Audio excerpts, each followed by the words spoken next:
Seja muito bem-vindo ao Grand Round do Orbit. Aqui a gente traz a metodologia Orbit de raciocínio clínico e cirúrgico para você colocar em prática no seu dia a dia.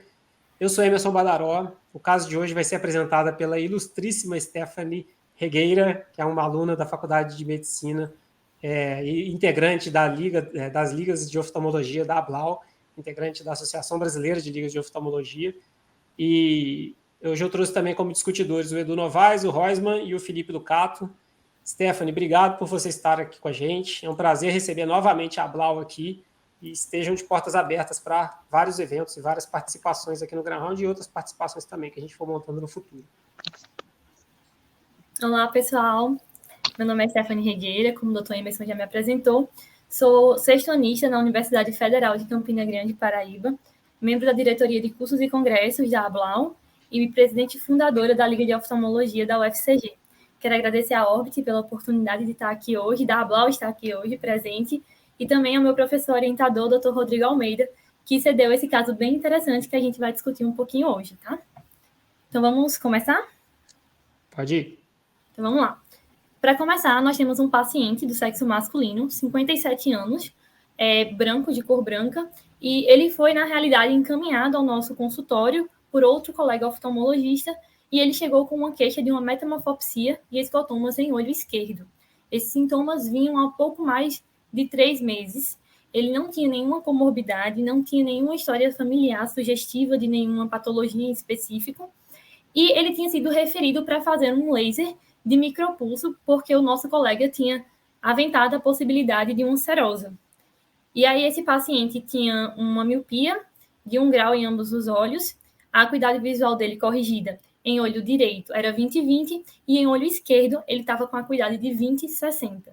A biomicroscopia dele não apresentava alterações e a pressão intraocular era 11 milímetros de mercúrio em ambos os olhos. Então, no nosso exame inicial desse paciente, a gente obteve essa imagem de fundoscopia e de retinografia, olho direito, olho esquerdo, que a gente já pode ver que tem alguma coisa fora do padrão da normalidade, né? É um paciente que já veio com essa queixa da metamorfopsia, é um paciente que já veio encaminhado meio que com um diagnóstico aventado por um colega, mas aí a gente achou por bem investigar melhor essa questão dessa serosa que havia sido aventada. Quais exames os senhores solicitariam?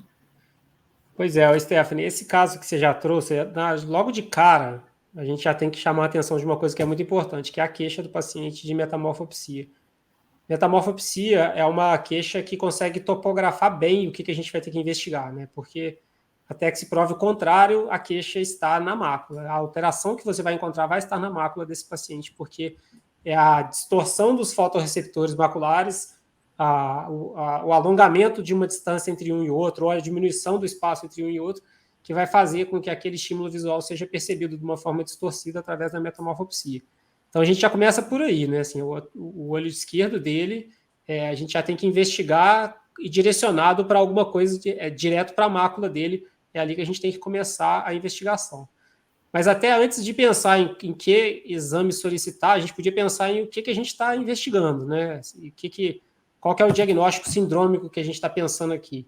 E é disso que eu estou falando. A gente está falando sobre um paciente que, pela clínica dele, a gente tem uma maculopatia a esclarecer. Esse é o diagnóstico até agora que a gente tem desse paciente. Maculopatia que veio como serosa, mas que a gente vai correr atrás e entender se é uma serosa mesmo ou se é outra coisa diferente da serosa. E aí, agora, se alguém quiser até levantar aí, o que pediria de exames para um paciente com uma maculopatia a esclarecer? O que você pensa disso aí, Roisman? Já que a gente está até com o pessoal da Blau, é importante a gente trazer todas as informações clínicas no raciocínio. E uma coisa que eu falo com uma certa frequência, que eu acho muito importante e muitas vezes as informações mais importantes passam batido. Então, primeiro a idade, né? Então, é um cara de 56, 57 anos, alguma coisa assim. Já passou um pouquinho da idade tradicional de serosa, né? Que é em torno de 30 a 40 anos, 30 a 50, média, a maioria entre 30 e 40. Pode acontecer serosa em pessoas mais velhas? Lógico que pode, né? Mas ajuda a guiar. Outra coisa, a lateralidade. Então, é uma doença unilateral, diferente de uma doença bilateral, o que já exclui algumas causas de líquido subretiniano, se é que a gente está pensando nisso ali, pelo que o Badaró falou, né, de metamorfopsia pela queixa. Então, sei lá, Vogt, né, algumas doenças que são comumente bilaterais. A ausência de sinais inflamatórios, que é muito importante em algumas doenças inflamatórias infecciosas que você já começa. Então, só nessa daí, você já tirou um tanto de doença da nossa frente e vai afunilando o nosso diagnóstico. Mas tudo bem, a gente está aqui com uma. Volta lá na retinografia, para mim, por favor. E aí, na retinografia, a gente, na serosa central, a gente costuma ver um moteado pigmentar. Um moteado é um termo que é até meio difícil de eu conseguir explicar, né? O moteado é algo menos homogêneo, é mais heterogêneo. E a gente vê que ele tem uma alteração pigmentar mais homogênea no olho esquerdo, né? Uma coisa preta ali e tal, tem uma mancha branca do lado da fóvea e uma mancha preta embaixo, com aspecto um pouco mais homogêneo. Pode ter um moteado pigmentado dessa forma? Até pode, né? Mas já é uma coisa que chama um pouco mais a atenção. Lógico, não tem sinais inflamatórios, não tem aumento de tortuosidade vascular, venosa, arterial, enfim, qualquer coisa desse sentido. O nervo está bonitinho, tem uma escavação potencialmente aumentada, mas a borda do nervo está nítida, então você percebe que pelo menos não tem uma neuroretinite, poderia dar, né, uma alteração na mácula, então você vê que o nervo está bonitinho, então provavelmente não é uma neuroretinite. E tem essa alteração pigmentar na mácula do olho esquerdo. Lógico que para a gente, você ainda está no 6º ano, mas vai escutar cada vez mais falar em OCT. Obviamente você já escutou falar de OCT, mas é um exame que hoje em dia o OCT para a gente é o esteto do clínico, entendeu? Então não tem nem como começar a andar sem o OCT. Então, eu também não gosto de pedir, mesmo quando eu investigo o VEIT, que a investigação é longa, eu não queimo cartada, sabe? Senão você vai dar para o cara 15 papéis de exame, o paciente vai se desesperar. Você faz um, volta. Ah, não deu. Faz outro. Lógico que tem que ter um fluxo, né? Não pode voltar daqui a 6 meses. Mas eu, nesse momento, eu pediria só um OCT para a gente ver e mandaria o paciente voltar. Badaró, posso só... desculpa, Felipe. Não, pode ir, pode ir, Edu. Eu acho que complementando, né, toda vez que a gente tem uma doença que a gente suspeita de alteração pigmentar, um exame que eu acho que a grande maioria dos aparelhos de retinografia fazem é a autofluorescência. O padrão de como a autofluorescência mostra para a gente faz a gente pensar se é uma distrofia em padrão, se é uma serose central. É claro que essas doenças, como o Roger falou, geralmente elas podem ser assimétricas, mas geralmente elas são bilaterais. Né? E aí a gente vê que é uma doença mais unilateral. Mas eu acho que a autofluorescência, o padrão, pode dizer muita coisa para a gente. Então eu acho que eu complementaria, e eu tenho disponível na minha clínica, eu complementaria com a autofluorescência também. Perfeito, Edu, eu ia falar isso também. Eu acho que a gente sempre tenta trazer o Graham como uma discussão da clínica, do dia a dia. Eu acho que lá no consultório, esse paciente sendo encaminhado para mim, eu ia fazer exame, eu ia olhar ele, eu ia querer levar na bio de fundo para ver com carinho, com a lente de 78 ali, para ver melhor essa mácula. Mas acho que eu sentaria ele no aparelho de retinografia para ver melhor aí essa lesão e tentar trabalhar nos canais de cores e na autofluorescência para saber o tamanho da lesão e o aspecto direitinho, e o OCT. Acho que eu não faria nada além disso nesse momento, não. Bora lá, Stephanie, conta pra gente aí o que você fez. Então, solicitamos 2 exames em conjunto, basicamente, que foi a angiografia por fluoresceína, que a gente já consegue ver uma certa alteração, né, ao exame, e, como vocês disseram, o OCT. Certo? Essa foi a imagem inicial que a gente teve no OCT, esse líquido subretiniano, como o Dr. Emerson já tinha aventado também essa possibilidade. E aí, com esses exames, vocês pensam em alguma coisa em específico? Bom, primeiro que na angiografia a gente vê claramente um vazamento na área macular, que é um aumento da intensidade da fluorescência, uma hiperfluorescência com aumento de intensidade do tamanho e com borramento das bordas. E na tomografia, a gente vê uma característica que tem que sempre procurar na serose, que é o aumento da espessura da coroide, que eu não vejo nesse caso. Tá? Então, a gente vê ali não está tão fácil de notar, mas ali talvez na parte temporal da imagem, do lado direito, talvez seja o local que dá para ver um pouquinho melhor a coroide, e você consegue ver com a coroide ali mais ou menos do tamanho da retina. Não sei se eu estou vendo errado aqui, que eu estou vendo no celular. Não sei se vocês concordam, mas me parece que ali tem uma interface esclerocoroidal um pouquinho mais próxima do EPR do que eu esperaria numa serose. Uma outra coisa é que você está mostrando, com razão, que não tem como fazer isso aqui numa apresentação, mas uma situação importante na serose é percorrer com o B-scan, né? Então, você corre com aquele B-scan em toda a extensão do descolamento seroso para determinar, primeiro, a espessura da coroide, ver se realmente a coroide está espessa, que é algo fundamental na serose, e a existência de uma alteração do levantamento do EPR, ou uma irregularidade do EPR, que nesse scan não fica tão claro, porque ele tem esse material hiperreflectivo ali, subretiniano, que borra a imagem do EPR naquela região, e no resto do scan eu não consigo ver uma alteração clara do EPR. Então, ainda não foi definido. Eu vou dizer que eu não estou com certeza em relação à espessura da coroide nessa imagem. Talvez, se tivesse outra, ficaria um pouco mais fácil. Mas, enfim, é a minha interpretação até agora. Eu não consigo fechar que é serosa, mas seria uma grande possibilidade, já que ele tem vazamento na angiografia, líquido subretiniano, potencialmente alguma alteração do EPR que eu não consigo ver nessa imagem. E seria melhor se tivesse outro scan para a gente ver essa espessura da coroide. A questão toda é que tem uma lesão hiperpigmentada subretiniana que a gente não consegue ver muito bem. Você falou da idade que está um pouquinho fora de serosa, mas quantas vezes o paciente teve o primeiro episódio e passou despercebido, e aí ele vem depois com o segundo episódio pior, mais sintomático, e às vezes no exame do outro olho mostra alguns sinais também, né, que ele tem alguma alteração na retina, às vezes fora do centro, tudo que dá a dica de serosa. Nesse caso, a gente não consegue identificar essas alterações que sejam bem clássicas mesmo. Mas como um fator confundidor todo aí, tem também essa lesão hiperpigmentada plana subretiniana, né? Ou plana, não exatamente. Volta o último slide, fazendo favor da angiografia.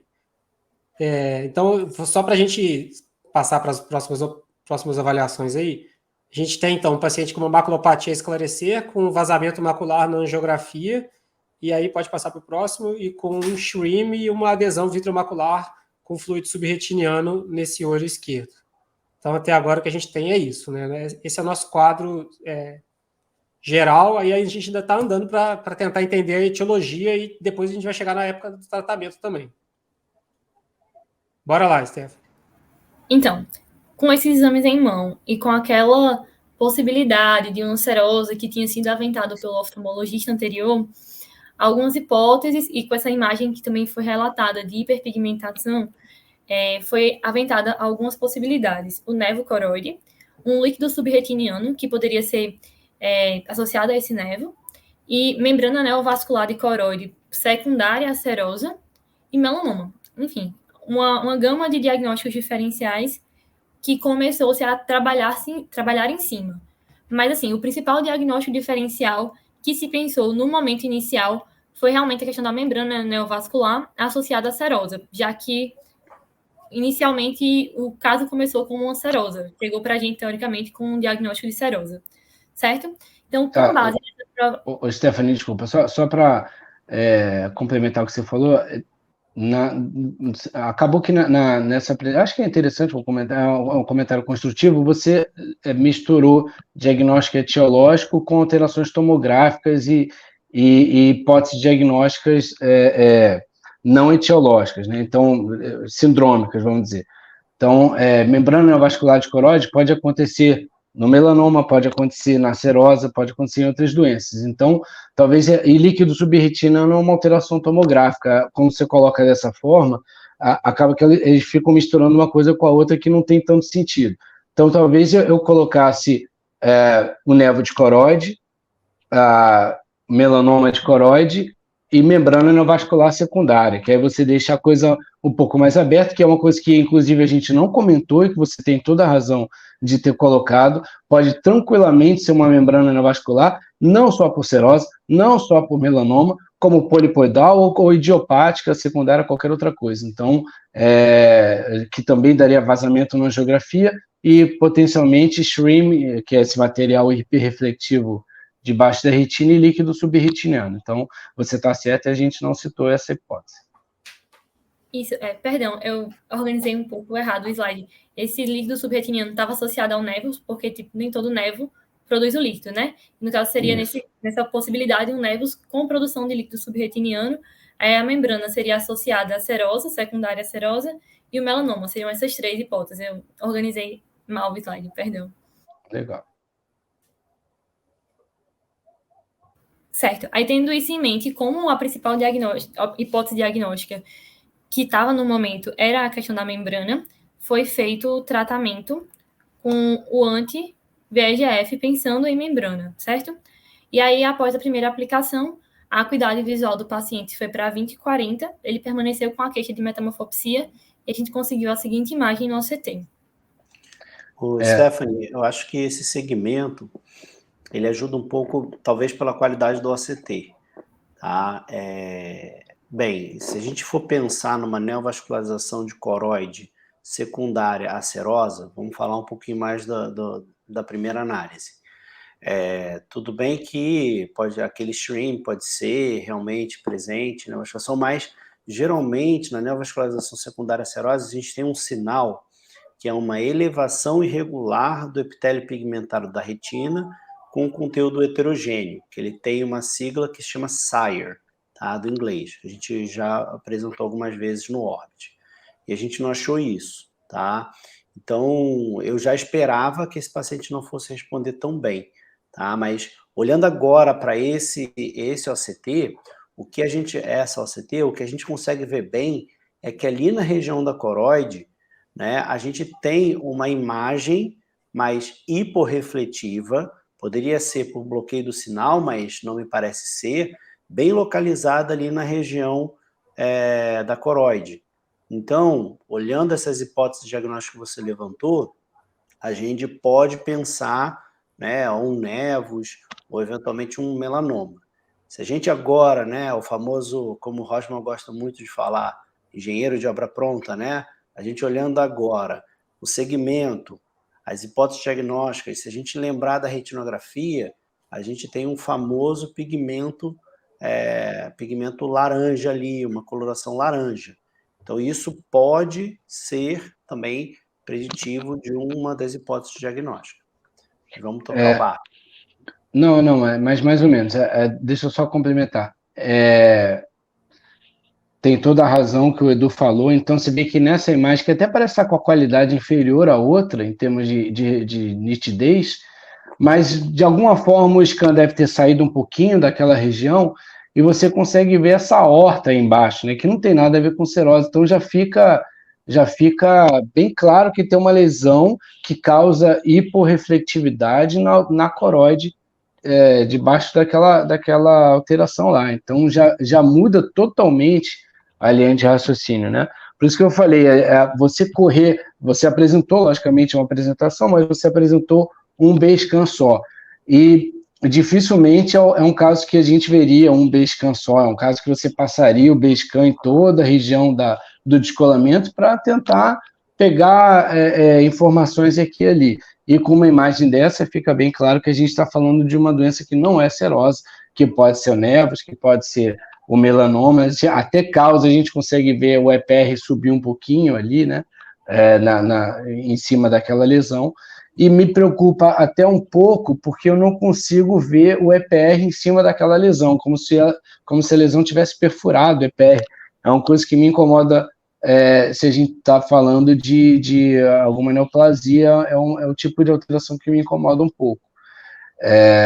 E aí fica aquela coisa branca ali debaixo da retina que a gente não sabe direito o que é, não sei se é uma fibrose, não sei se é acúmulo de fibrina, né? Enfim, se é a tal da membrana neovascular, ou se possivelmente é um crescimento tumoral para debaixo da retina. É isso aí. E uma coisa que a gente sempre prega aqui, Stephanie, é que não necessariamente a gente tem que saber todos os diagnósticos logo de cara, né? Tem hora que você vê aqui que a gente está discutindo e falando um monte de coisa diferente, mudando de opinião, é isso aí. Não tem problema nenhum a gente mudar de opinião, né? À medida que a gente faz uma intervenção com lógica, você faz aquela intervenção e reavalia se aquela intervenção teve o resultado que você esperava ou não e refaz as hipóteses diagnósticas, é aí que a gente realmente traz o leque de opções para a nossa cabeça e aí vai afunilando cada vez mais esse leque. Então é isso que você está mostrando aqui. Você injetou, uma injeção também é pouco, né? Não dá para a gente falar também que é não respondedor, porque uma injeção é pouco, mas já está mostrando para a gente aqui na tomografia outros achados diferentes que, às vezes, num corte um pouquinho tiltado, poderia ser que aparecesse naquela primeira imagem, né? No primeiro dia lá, ou então agora esse fluido diminuiu um pouquinho a coisa aí, né? Pouca coisa, mas diminuiu. Pode ser que isso traga para a gente informações novas. Mas eu acho que é isso aí. Tem uma coisa de baixo ali na coroide que está realmente chamando bastante atenção agora, que não chamou na outra tomografia. Outra coisa interessante, desculpa, Stephanie, só para complementar, eu vi que vocês fizeram, agora eu li ali, que foi uma semana depois. É uma coisa que eu estou completamente fora do nosso padrão, né? Eu nem percebi, quando você mostrou ali, eu já pensei logo, beleza, um mês depois. Porque a gente costuma mostrar um mês depois, mas eu acho muito interessante nesses casos atípicos a gente ser um pouquinho mais. Eu faço dessa forma também. Quando eu tenho um caso muito atípico, eu não espero com um mês, porque às vezes, eventualmente, você pode ter um paciente que responde bem, mas com um resultado fugaz do tratamento. Então, você vê com um mês depois, você já não tem o resultado ótimo, que a gente vê com 1 ou 2 semanas depois da injeção. Então, eu acho que foi interessante você ter feito com 1 semana depois. Acho que é uma informação relevante e talvez mostre para mim que o resultado do tratamento foi até um pouco mais aquém ali do que eu esperaria. Sim, uma coisa interessante que o Dr. Emerson falou foi com relação da diminuição do líquido. A diminuição do líquido foi pequena, mas assim, eu realmente não trouxe vários cortes, mas quando a gente analisou os vários cortes, na primeira OCT não dava para realmente ver bem essa lesão. E depois que foi feito o anti-VEGF, diminuiu realmente um pouco o líquido e permitiu a melhor visualização dessa lesão. Então, o nevus, que não era, e a melanoma, que não era uma das principais hipóteses diagnósticas, digamos assim, em um primeiro momento, depois desse OCT que foi feito após o procedimento, ficou um pouco mais possível de ser aquilo. Acendeu mais uma lanterninha com relação a essas possibilidades. Pode continuar, Steph. Pronto. Então, aí, a gente fez o ultrassom, justamente pensando nessa, a gente viu, como vocês viram, que aqui ficou mais evidente essa lesão realmente, e foi feito o ultrassom, certo? Com essas seguintes medições. Pode ir apresentando, então, Steph. Continua um pouquinho. Foi feito também o novo OCT 3 semanas depois. Ele estava com a acuidade visual de 20/30, permanecia com a queixa da metamorfopsia, mas a gente já vê que teve menos líquido, né? Tipo, na visão. E aí foi o que eu tinha dito de reformular as hipóteses diagnósticas, levando em consideração aquela imagem nova que ficou melhor visualizada. Nesse novo OCT, ficou realmente esse nervo coroide com líquido subretiniano ou o melanoma como as principais hipóteses. Legal, porque assim, tanto nevus como melanoma pode dar fluido subretiniano, né? Não é tão comum nevo de coroide com fluido, o líquido é uma coisa que levanta um pouquinho a nossa orelha em relação à possibilidade de melanoma. Mas se a gente pensar em outras características clínicas, lá da retinografia, do fundo de olho, não sei se você consegue voltar lá fácil, mas a gente tem até um mnemônico que a gente estuda, que é o Tifson, né, de espessura, tudo em inglês, né, o T, o F, presença de fluido ou não, o shape da lesão, né, o O de orange pigment e o M de margem.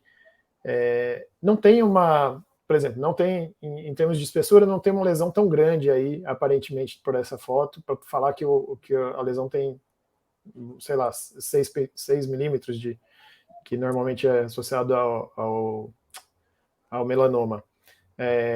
Parece regular, tem pigmento alaranjado, que é uma coisa que comumente acontece no nevus por causa de acúmulo de lipofucsina dentro dele, né? A margem não está próxima do disco, então, assim, os aspectos clínicos não chamam muito atenção para a presença disso ser um melanoma. E aí vocês fizeram ultrassom é interessante, né? Normalmente o melanoma ele tem um aspecto indomo, ele é grande, então a espessura de uns 6 milímetros, ele tem dentro a refletividade dele é aumentada, mas ele tem aquela sombra acústica posterior, né, às vezes, e aí entra mesmo, já que entrou no diagnóstico diferencial, essa coisa, não só os aspectos clínicos, como o diagnóstico diferencial entre o nevus e o melanoma, o ultrassom é importante. O que você acha, Roisman, dos achados, levando em consideração tudo que a gente viu aí? Não, eu concordo totalmente com o que você falou. Ele não eu ainda acho que está muito mais para nevus. Nevus é um importante diagnóstico diferencial de serosa. Concordo com o que você falou do diagnóstico diferencial dos exames. Chama muita atenção, não é tão comum o nevus com líquido subretiniano. Eu queria falar alguma coisa que eu estou me esquecendo agora. Enfim, mas de qualquer forma é um caso que eu acho que ninguém trataria inicialmente com melanoma. Eu acho que, por mais que você tenha essa desconfiança, faria um segmento em 3 meses, mais ou menos, para rever os tamanhos, revisar essas medidas da lesão. E você vê que teve diferença de 1 para 3 semanas, né? Aquilo que eu falei. Eu normalmente, quando eu quero encurtar para ver, eu faço com 2 semanas, eu não faço com 1. E mais interessante que com 3 abaixou mais. Seria legal se a gente visse com 2 semanas como é que estava o resultado, né? Para saber qual foi o ponto máximo ali de ação da medicação. E pelo que eu entendi, foi 1 injeção só, foi isso?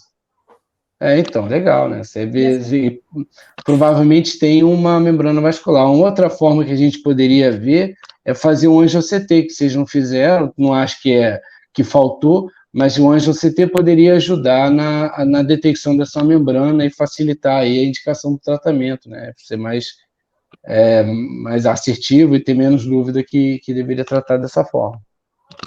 Eu achei todos os comentários perfeitos, assim, só alguns comentários, né? Eu achei legal lembrar desse método mnemônico, né, que Tifson, né, que eu acho que Stephanie deve ter escutado muito, né, aquele to find small ocular melanoma using helpful hints daily. E nesse mnemônico ele fala uma coisa que eu sempre procuro quando eu estou no nevus, que é a questão de ter drusas ou não. E eu não vi ali ter drusas dentro do nevus. E eu vi o pigmento laranja. Então, o O de orange pigment e o D de daily, né? O daily é de drusas ausentes. Então, tudo isso a gente tem que acender. E eu concordo com a conduta que foi dita, não sei se foi o Rosman ou o Luípe, de acompanhar esse paciente de perto. O Jay Duker, ele acompanhava muito melanoma. E quando ele ficava nesse limite, né? Porque, por exemplo, o ultrassom deu 1,88, né? E segundo esse método mnemônico, é a partir de 2, né? O que é o thickness. O T é a partir de 2 que faz a gente pensar mais em melanoma. Mas está borderline, às vezes a gente só pegou ele mais cedo, né? Então, acompanhar para saber como é que isso vai progredir. Mas eu acompanharia com aquela pulguinha atrás da orelha, pensando nessa questão do melanoma. Não ficaria 100% tranquilo, não.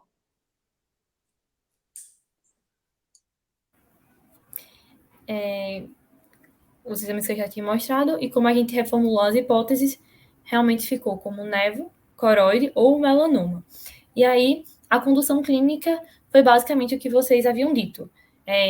O principal ponto aqui é acompanhar de perto, com exames seriados, para ver qualquer alteração e qualquer modificação ou crescimento sugestivo que levante uma hipótese maior para melanoma. Então, a gente lança mão de vários exames, OCT, ultrassonografia, a angiografia intravenosa com fluoresceína, e eles têm que ser revisados regularmente, como vocês haviam dito. Então, aqui temos o exame de 3 meses depois do paciente, certo? Ele está com a cuidado de 20 e 30 e com a metamorfopsia e com a seguinte visualização no OCT.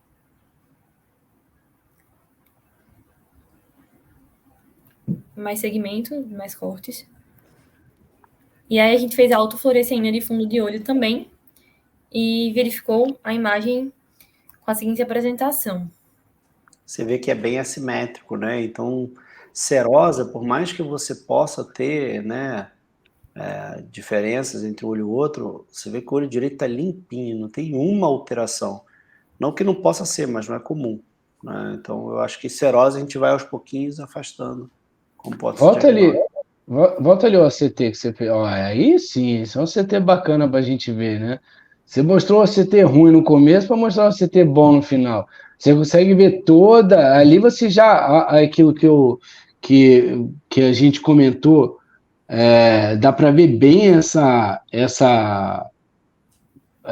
elevação, né? Com essa hiporreflectividade debaixo da mácula. Dá para ver bem que tem um névoas ali que provavelmente está colaborando para a doença. Isso, temos mais exames também. A Ah, geografia. já fez até um AGCT, ó.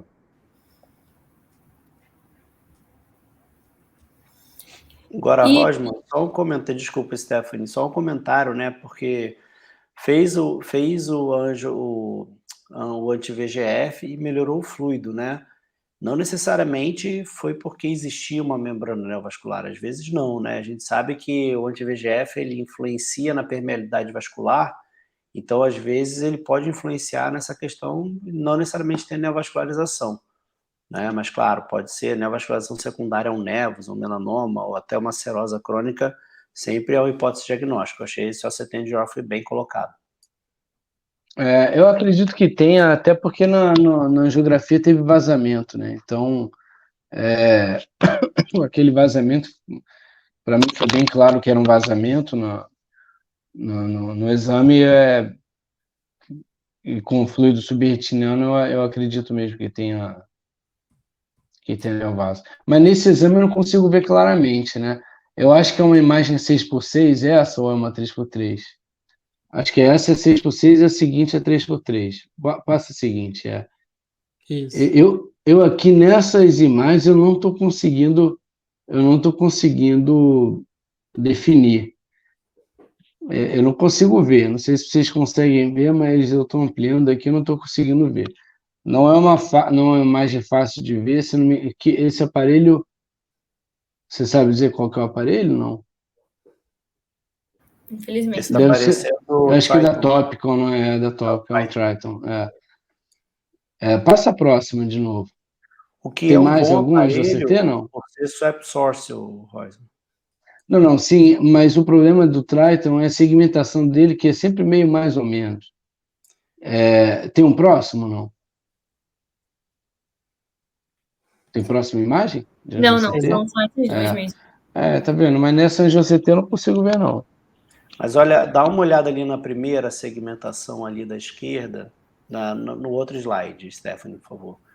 Ali em cima, onde você tem um aparente artefato de bloqueio de sinal, e no centro você tem alguma hiperrefletividade. Ia ser legal se cortasse o Basecamp ali para a gente ver como é que era aquela imagem, se aquilo ali é um artefato, se eventualmente pode ser alguma coisa. Da primeira Mas da isso é esquerda. retina superficial, né? Ele fala ali, ó, da ILM até a plexiforme interna. Às vezes, Meio... bom, enfim, deu certo.